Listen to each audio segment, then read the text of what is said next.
حدیث میں آتا ہے کہ حضرت عیسیٰ علیہ الصلوۃ والسلام جب آسمان سے نازل ہوں گے، اب پتہ نہیں اتنی اوپر سے زمین پہ آئیں گے، یہ اسباب کے خلاف ہے نا، یہ بات انسان کے لیے تو ممکن نہیں ہے. جب آپ زمین کے خول سے باہر جاتے ہیں آکسیجن ہی ختم ہو جاتی ہے، زندہ رہنا ممکن نہیں ہے. لیکن عیسیٰ علیہ السلام کو اللہ نے اپنی قدرت سے زندہ رکھا ہوا ہے. جب قرب قیامت میں دمشق میں عیسیٰ علیہ السلام آئیں گے تو حدیث میں آتا ہے کہ امام مہدی شام میں نماز کے لیے کھڑے ہوئے ہوں گے، عصر کی نماز کے لیے مصلی پہ. مینار ہے، اس پہ کون نازل ہوگا؟ حضرت عیسیٰ علیہ السلام. تو مینار سے پھر سیڑھیاں لگائی جائیں گی حضرت عیسیٰ کے اترنے کے لیے. اب کمال کی بات ہے، اللہ وہاں سے یہاں تک آ گئے، تھوڑا سا تو رہ گیا فاصلہ. چھوڑو یار، تم لوگ کے سمجھ میں نہیں آ رہا. ابے سوال پیدا ہوتا ہے کہ جب ادھر سے ادھر تک آ گئے تو تھوڑا سا تو رہ گیا ہے نا. اب یہاں سیڑھیاں کیوں لگائی جا رہی ہیں؟ بھائی دنیا کیا ہے؟ دارالاسباب. ادھر سیڑھیوں سے جانا ممکن نہیں تھا، وہ اللہ اپنی قدرت سے ہی لے گیا. یہ دنیا دارالاسباب ہے، یہاں پہ کیا لگیں گی؟ سیڑھیاں لگیں گی. وہاں سے نیچے اتریں گے، اتنے بڑے بڑے بال ہوں گے جن سے پانی بہ رہا ہوگا.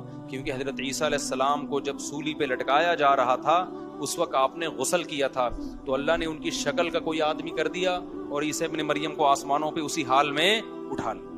اور قرب قیامت میں جب نازل ہوں گے تو عصابۃ تغزو مع عیسیٰ ابن مریم، نبی نے فرمایا میری اس امت کے لیے جنت کی ضمانت ہے جو عیسیٰ ابن مریم کے ساتھ مل کے جہاد کرے. حضرت عیسیٰ نے آتے ہی کیا کرنا ہے؟ جہاد کرنا ہے. تو اور پھر ایسا جہاد ہوگا اما الاسلام و اما السیف، یا تو اسلام ہے یا تلوار ہے، بیچ کا کوئی راستہ نہیں ہے. اور تقاتلون الیہود، سب سے پہلے لڑائی کس سے ہوگی؟ یہود سے ہوگی، عیسیٰ ابن مریم کی. کیونکہ یہود نے آپ کو قتل کرنے کی کوشش کی تھی، تو اللہ تعالیٰ عیسیٰ ابن مریم ہی کے ذریعے ان سے انتقام لیں گے. خیر، اب ایسا نہ ہو کل وہ امام مہدی آ جائے. آج کل مارکیٹ میں امام مہدی کے نام پہ منجن ہر تھوڑے دن میں کوئی مہدی. میرے والد صاحب ایک واقعہ بتایا کرتے تھے، ہماری محلے کی مسجد میں نا ایک آدمی بہت نیک تھا، عبادت کرتے کرتے نا اس کی کھوپڑی گھوم گئی اوپر سے. بعض لوگ بہت زیادہ عبادت کرتے ہیں، دماغ خشک ہو جاتا ہے، خوراک ہوتی نہیں ہے، ہنسی مزاح کی کوئی بات ہی نہیں ہوتی، تو اوپر سے سیٹنگ کیا ہو جاتی ہے؟ آؤٹ. تو اس کی سیٹنگ آؤٹ ہو گئی. برا نہیں تھا وہ، میرے والد صاحب کے پاس آیا، کہنے لگا، میرے والد صاحب کو لوگ حافظ صاحب کہتے تھے، حافظ صاحب ایک بات آپ سے کرنا چاہتا ہوں، آپ ذرا نیک آدمی لگ رہے ہیں، صرف آپ سے کروں گا، کسی اور سے نہیں. والد صاحب نے کہا کیا؟ کہتے ہیں مجھے نا کچھ الہامات ہو رہے ہیں کہ امام مہدی میں ہی ہوں. والد صاحب ہمیں یہ واقعہ سنا رہے تھے، کہتے ہیں کہ میں نے اس سے کہا کہ بس مجھے بتا دیا، میرے علاوہ کسی کو قطعاً نہیں بتانا، ورنہ حالات کا میں ذمہ دار، کوئی بھی پیل دے گا. صحیح ہے نا؟ تو بس یہ مجھے بتا دیا نا، بس یہ ہم دونوں کے راز کی بات ہے اور اللہ کو پتہ ہے، کسی تیسرے کو بتانے کی بالکل بھی ضرورت نہیں. پھر والد صاحب نے اس کو بولا بھائی تو تھوڑا سا وظائف نا کم کر دے، تھوڑا سا نارمل لائف میں آ جائے، انسان کا بچہ بن جا، تیری کھوپڑی کیا ہو رہی ہے سیٹنگ اپ. تو بہت سے امام مہدی اس چکر میں بنے ہیں، ہوتے نہیں ہیں. تو جب امام مہدی نے آنا ہوگا نا تو سب سے پہلی بات یہ کہ وہ مہدی ہونے کا دعویٰ نہیں کریں گے، ان کو لوگ کہیں گے کہ آپ مہدی ہیں. ان میں علامتیں دیکھ کے علماء ان سے خود کہیں گے، سارے پیچھے پڑ جائیں گے کہ آپ مہدی ہو. سمجھتے ہو کہ نہیں سمجھتے ہو؟ جو خود سے مہدی ہونے کا دعویٰ کرے وہ تو مہدی ہو ہی نہیں سکتا. اور جب امام مہدی ہوں گے تو عیسیٰ ابن مریم نازل ہوں گے. جس کے دور میں عیسیٰ نازل نہیں ہو رہے اس کا مطلب وہ مہدی ہے ہی نہیں. تو حدیث میں آتا ہے حضرت مہدی مصلی پہ کھڑے ہوں گے تو حضرت عیسیٰ علیہ السلام آئیں گے تو وہ حضرت مہدی ان کو مصلی پہ آگے کریں گے کہ آپ نماز پڑھائیں. لیکن حضرت عیسیٰ علیہ السلام کس کے حوالے کریں گے مصلی؟ کہ یہ نماز آپ ہی پڑھائیں گے. کیوں؟ مجھے اللہ نے نماز پڑھانے کے لیے نہیں، مجھے کس کے لیے بھیجا ہے؟ جہاد کرنے کے لیے بھیجا ہے. میں تلوار لے کے لڑائی کروں گا، یاجوج ماجوج کو قتل کریں گے. اب یاجوج ماجوج کہاں ہیں اس کے بارے میں کوئی صحیح بات ہمارے علم میں نہیں ہے. ویسے بھی اگر ہمیں پتہ چل جائے کہاں ہیں تو وہ دریافت ہو جائیں گے نا. اور قرآن کہتے ہیں قرب قیامت سے پہلے وہ دریافت وہ لوگ نہیں ہو سکتے. تو اللہ نے چھپا دیا ہے، ان کو چھپا دیا ہے. تو چھپایا ہے اس لیے کہ پہلے نہ پتہ چلے کدھر ہے. کچھ لوگ کہتے ہیں یہ چائنیز ہیں، کوئی بھروسہ نہیں ہے ویسے لگتا ہے کہ شاید ہوں، کیونکہ وہ جو ذوالقرنین نے دیوار بنائی تھی نا، سیسا پلائی ہوئی اور پہاڑوں کے پیچھے دھکیل دیا تھا اور پھر بڑی تعداد ہو گئی ان کی، حدیث سے پتہ چلتا ہے شاید وہ، لیکن بہرحال کوئی یقینی بات نہیں ہے.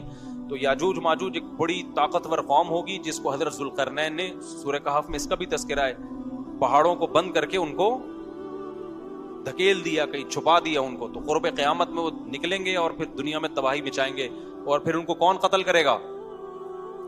حضرت عیسیٰ علیہ السلام. تو وہ ابھی نہیں نکلیں گے, جب نکلیں گے تو ان کا ابھی دریافت بھی نہیں ہو سکتے وہ.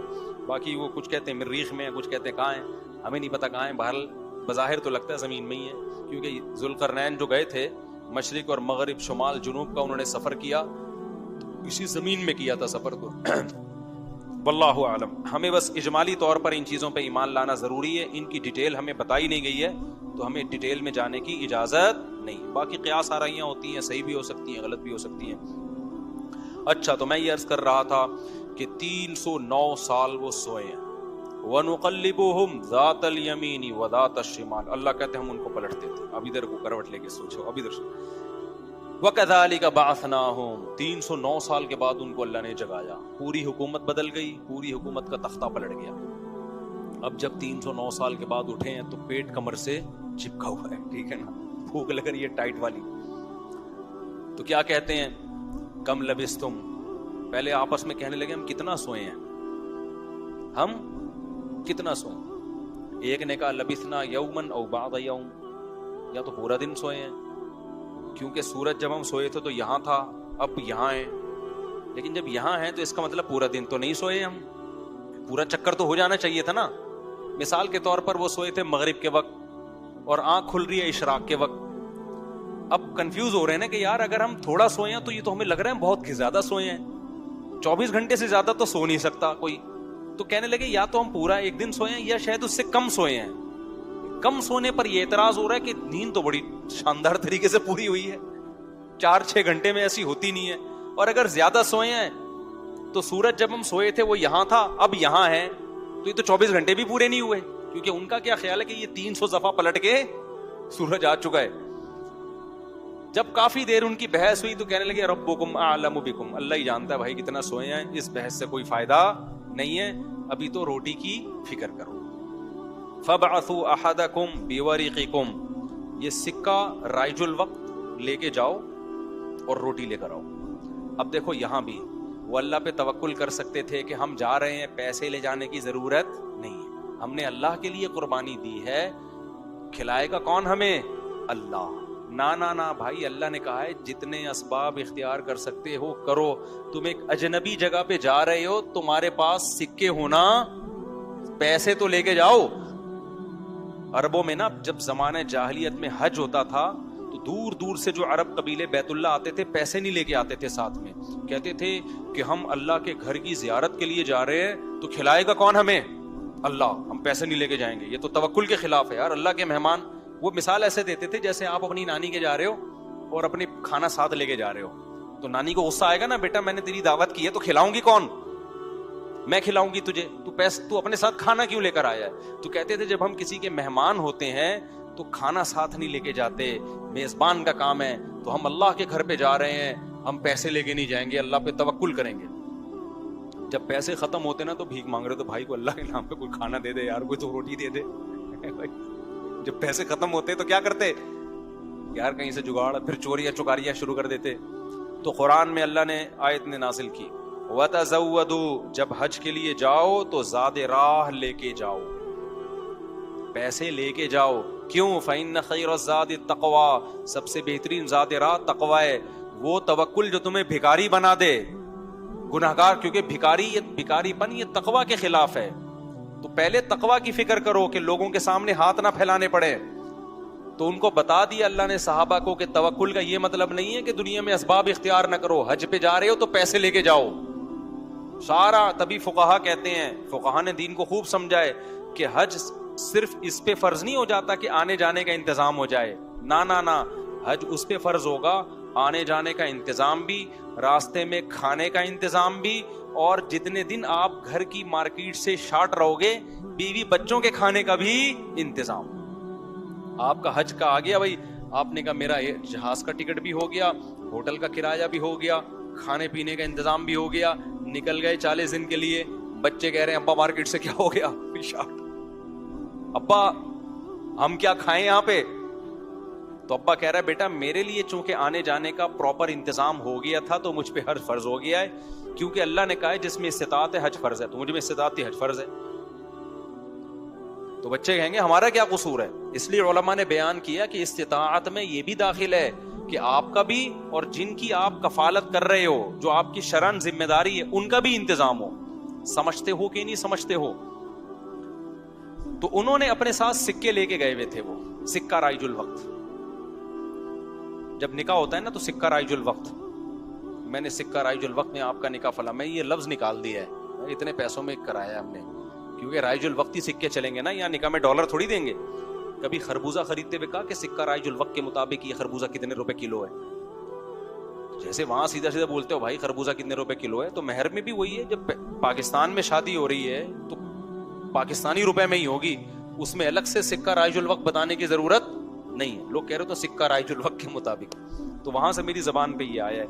تو انہوں نے کہا بھائی یہ سکہ رائج الوقت ہے, اس کو لے کے جاؤ اور کھانے پینے کا انتظام کرو.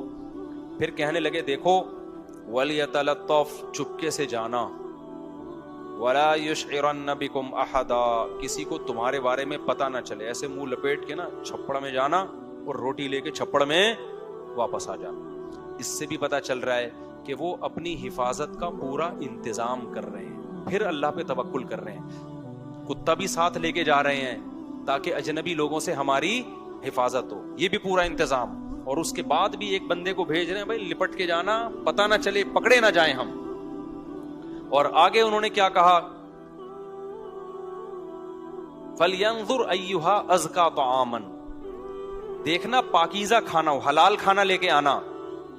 اس سے بھی پتہ چلتا ہے کہ چونکہ غیر مسلم ریاست تھی نا, وہاں ان پر واجب تھا کہ کھانا خریدنے سے پہلے تحقیق کر لیں کہ حرام ہے یا حلال.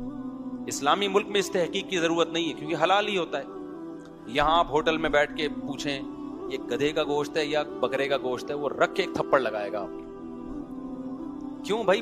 غالب یہی ہے کہ جب سامنے والا انسان ہے اور مسلمان ہے تو گوشت بھی انشاءاللہ حلال ہی ہوگا. سامنے والا گدھا نہیں ہے تو گوشت بھی گدھے کا. یہاں بھی گدھے کے گوشت بکے ہیں مگر ان کا ریشو کم ہے نا, عموماً تو حلال ہی ہوتا ہے. لیکن جب آپ غیر مسلم ریاست میں جاتے ہیں, پھر جب بھی آپ کوئی چیز خریدیں گے تو آپ پر تحقیق کرنا واجب ہے. بھائی یہ حلال ہے یا نہیں. میں یورپ میں جہاں بھی ہوٹل میں جاتا تھا پہلے پوچھتا تھا ابے یہ مرغی حلال ہے کہ حرام ہے, وہ کہتا تھا حلال ہے. کیسے پتا چلا حلال ہے؟ ٹھپا تو سب نے لگایا ہوا ہوتا ہے حلال کا. کہاں سے خریدی آپ نے؟ وہ بتاتا تھا فلاں سے. میں نے کہا آپ کو پتا ہے کہ وہ ہاتھ سے ذبح کرتے ہیں؟ کہ جی ہمیں تو نہیں پتا. میں نے کہا پھر ہم بھی نہیں کھائیں گے. بھائی یہ غیر مسلم ریاست میں یہ تحقیق کیا ہے؟ اطمینان ہو جائے کہ ہاں جی ہاتھ کا ذبیحہ ہے, بسم اللہ اللہ پڑھ کے کرے تو پھر آپ کھا سکتے ہیں, ادروائز نہیں کھا سکتے آپ. پھر آپ چلغوزے کھائیں, کچھ بھی کھائیں, گزارا کریں آپ. سمجھتے ہو؟ تو ان لوگوں نے بھی کیا, حالانکہ یہ کتنے شدید بھوکے تھے نا, ان کو تو چاہیے تھا بولتے یار تو جا اور جو ملے لے آ بس اٹھا کے, ٹھیک ہے جو ملے. ابھی حلال حرام کے چکر میں پڑنے کی ضرورت نہیں ہے, بہت ہو گیا یار, بھوک دیکھ یار, ابھی پھر بھی آگے حلال حرام کی تحقیق کرے گا. ابے جو ملے اٹھا کے لے آ, نہ حلال لے کے آنا, حرام سے ایوائڈ کرنا. اب جب وہ بندہ آیا نا سکہ رائج الوقت لے کے, تو جب وہ اس نے سکہ دیا تو وہ دکاندار نے بولا بھائی یہ کون تھے زمانے کا سکہ لایا بھائی تو, ٹھیک ہے نا, یہ کرنسی تو کیا ہو گئی ہے, 300 سال پہلے یہ نوٹ ختم ہو چکے ہیں. اس پہ تو جس بادشاہ کی تصویر ہے وہ بھی بت پرست بادشاہ تھا, اس کا تو خاتمہ ہو گیا ہے. یہاں تو جہاد ہوا, دوسری قوموں نے حملہ کیا, پوری ریاست کیا ہو گئی ہے, ختم. اچھا وہ بھی دیکھ رہا تھا کہ یار یہ تو وہ شہر ہی نہیں لگ رہا, میں کوئی گوگل نے غلط تو نہیں بتا دیا کہیں مجھے ہے بھائی. وہ بھی یہی سوچ رہا نا جو کہ بھئی میں کہاں ہوں, یہ وہ جگہ ہی نہیں لگ رہی. تو 309 سال میں تو سب کچھ چینج ہو جائے گا نا. بالآخر قرآن میں چونکہ اختصار ہے, بہت شارٹ واقعات سناتا ہے. بالآخر کیا ہوا کہ لوگوں نے اس سے پوچھا تم کون ہو, اس نے پوچھا بھائی وہ کہاں ہے. انہوں نے کہا وہ تو 309 سال پہلے ونس اپون اے ٹائم ایک حکومت تھی, پھر یہ ہوا, پھر علامتیں دیکھی گئیں, یہ پرانے سکے نکلے. تو لوگوں کو, اچھا ان لوگوں کی ہسٹری بھی لوگوں کو پتا تھی کہ پرانے وقتوں میں چند نوجوانوں نے اللہ کے لیے قربانی دی تھی اور اپنے علاقے سے ہجرت کر کے چلے گئے تھے. ان کے نام یہ تھے, ان کی علامتیں یہ تھیں. تو اس سے بھی لوگوں کو نا ہسٹری سے پتا چل گیا بھائی یہ کون لوگ ہیں, یہ وہی لوگ ہیں. تو پھر بہرحال جب ہو گیا تو ان کی تو بڑی واہ واہ ہو گئی, یار یہ تو بڑے کرامتی بزرگ ہیں, یہ تو 300 سال سے کہاں سو رہے تھے, غار میں سو رہے تھے, سب نے ان کو بلایا, بھائی ان کا تو بڑا اکرام ہوا. میں اب آگے میں اپنے اسٹائل میں بیان کر رہا ہوں, قرآن میں نہیں لکھا ہوا. جو ہوتا ہے ایسے موقع پہ, بھائی دم کر دیں, ہمارے وہ گنجے کے بال نہیں آ رہے, حضرت اس کے سر پہ دم کر دیں, اس کی شادی نہیں ہو رہی, اس کے لیے دعا کر دیں, اور یہ بچہ مولوی صاحب میرا بچہ انسان کا بچہ بن جائے. ہم نے جب پیدا کیا تھا اس وقت انسان تھا, لیکن اب جو رپورٹ ہے اس کے مطابق یہ جو شکایتیں آ رہی ہوتی ہیں, کوئی پھونک لگاتے ہیں, کوئی تبلیغ میں نکال دیں, کوئی نصیحت کر دیں, جو بھی ان کا اتنی عزت ہو گئی, اتنی عزت ہو گئی, پھر انہوں نے وہ سب آ گئے اور ان کی بڑی, جو اللہ نے نا ان کی دعا ایسے قبول کی کہ بجائے ہجرت کرنے کے انہی کے وطن کو ان کے لیے سوٹیبل بنا, اور بالآخر ایک وقت کے بعد ان کی طبعی موت ہوئی.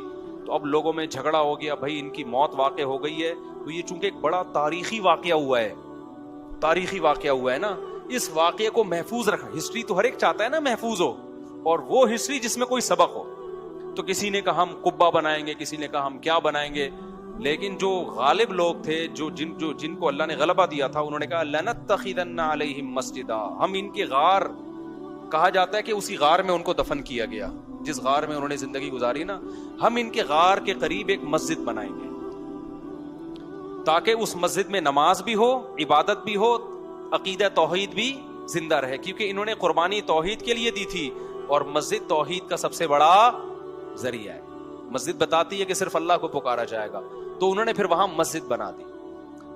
تو اب بعض لوگ اس سے کہتے ہیں, اس سے پتہ چلتا ہے مزاروں پہ مسجدیں بنانا جائز ہیں.